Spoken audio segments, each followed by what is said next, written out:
So itong panakip-butas thing, aren't we all pantakip-butas rin? Kahit papaano. Like, kunwari, ito never kong ginawa to. Like, kunwari, nag-away yung girl. Nakipag-away yung girl sa boyfriend niya, tas yung kinausap niya yung male friends niya.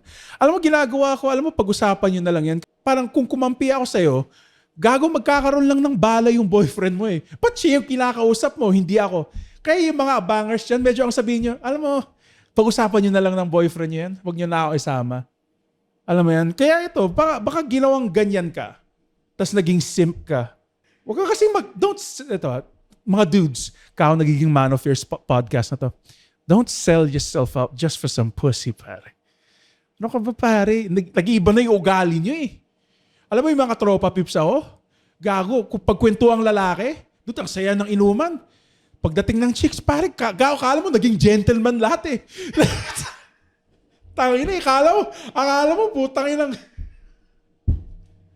Akala mo nag-masteral and gentleman lahat yung mga kasama ko eh. Hindi ko naman sinasabi maganda yung locker room talk. Okay, medyo sexy. Pero may balance naman sa, pare, gusto makalaspag na yun, pare. Kumusta ka? Ako kasi hindi naman ako naniniwala sa mga pagmamanyak. Hindi nga ako tinitigasan pag nakikita ko ng babae. Like, ganun no? Dapat may middle ground.